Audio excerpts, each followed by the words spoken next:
la plus grande question que l'être humain se pose depuis sa création, c'est qu'est-ce que la réalité? Comment savoir si ce que je vis est vrai ou si c'est une illusion? Qu'est-ce que l'illusion? Qu'est-ce que la réalité? Qu'est-ce qui est vrai et qu'est-ce qui est faux? Dans la 4e règle de son enseignement, la mère parle de s'éveiller dans le réel, de se poser sur ce qui est vrai et de s'éveiller à la réalité des mondes.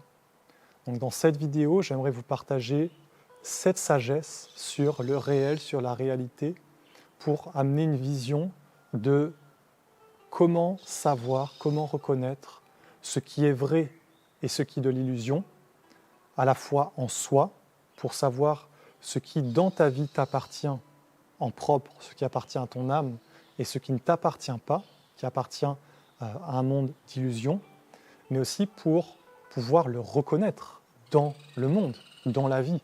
Comment voir si une chose est vraie ou si elle est fausse. La mère dit, le réel, c'est ce que tu manifestes, ce que tu incarnes, ce que tu révèles.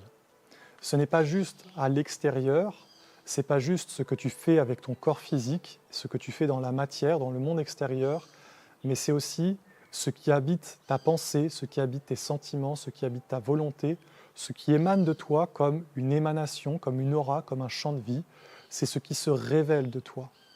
Et il n'y a pas d'autre réalité que ce que tu incarnes, que ce que tu mets au monde, que ce que tu transmets. Car ce que tu transmets, c'est ce que tu es. Et tu ne peux pas transmettre autre chose que ce que tu es. Alors, la mère dit, éveille-toi dans cette réalité pour te poser sur la réalité universelle. Parce que il y a cette première réalité de ce que tu es et de ce que tu manifestes.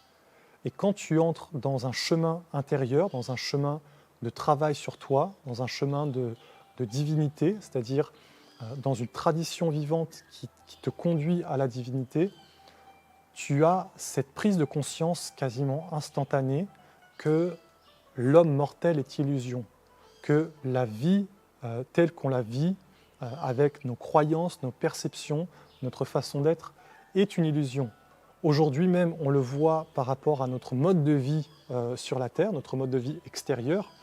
Tout ça nous montre que nous-mêmes, on est des êtres illusoires parce qu'on vit un mode de vie qui n'est pas pérenne, qui n'est pas sain, qui n'est pas éternel. C'est-à-dire qu'on vit un mode de vie destructeur qui est comme une illusion.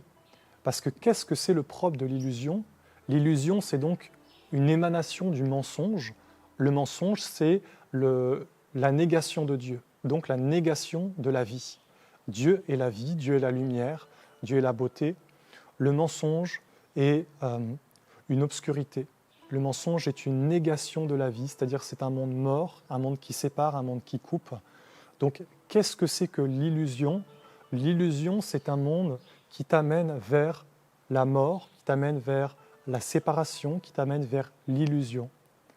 Donc, on va dire à contrario, la réalité est un monde vivant, est un monde qui t'éveille dans ce qui est vivant, donc qui t'unifie avec tous les mondes de la création, qui t'unifie avec la terre, avec le ciel, avec les mondes visibles, invisibles, les animaux, les végétaux, les esprits de la nature. La réalité t'unifie à ce qui est de toute éternité, à ce qui est la totalité des mondes. Alors, à travers cette règle, la mère te conduit à t'éveiller toi-même de l'intérieur. Elle dit, éveille-toi dans le réel, pose-toi sur le vrai. Regarde-toi avec l'œil de l'honnêteté, de l'authenticité. Regarde ce qui vit en toi.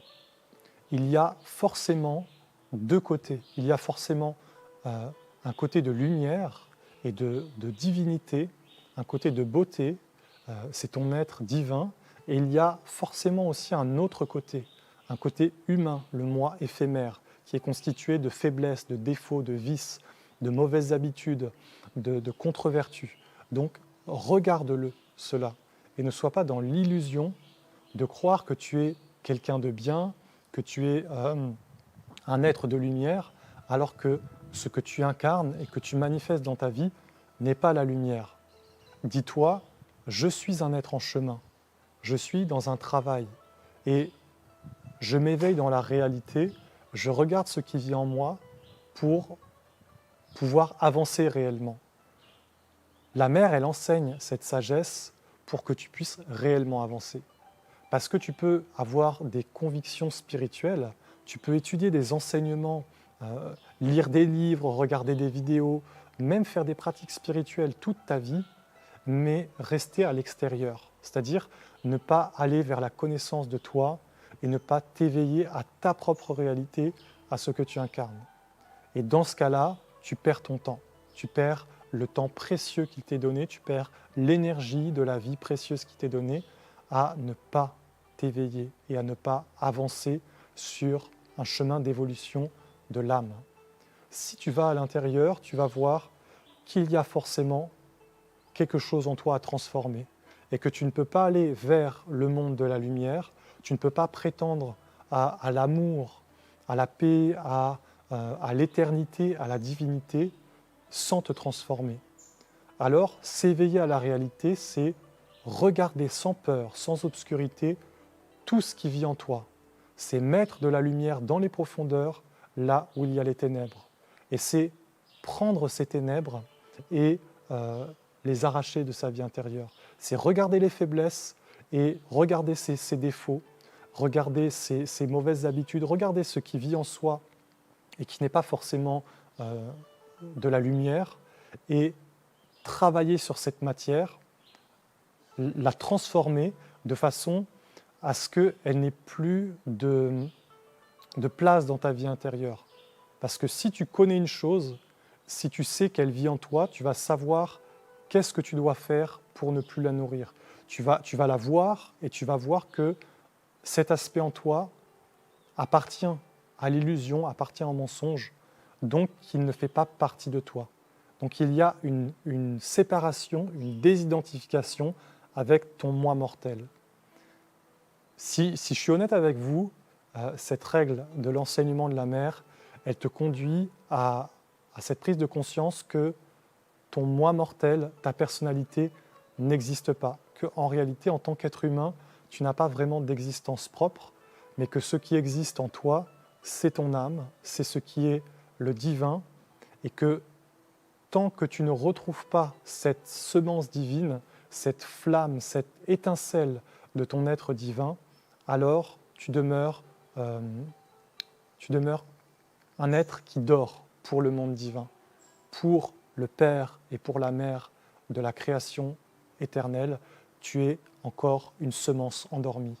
Si tu t'éveilles à la réalité, alors tu deviens une semence qui apparaît, qui se révèle et qui entre dans un vrai chemin qui va commencer à pouvoir être elle-même l'incarnation d'un monde de lumière. Voilà un vrai chemin, voilà ce que l'humanité devrait emprunter comme chemin, un chemin d'incarner la lumière, de la manifester, et non pas de vivre une vie, qu'elle soit matérielle ou spirituelle, juste pour exister, juste pour être. Ça, c'est un chemin d'illusion et de perdition.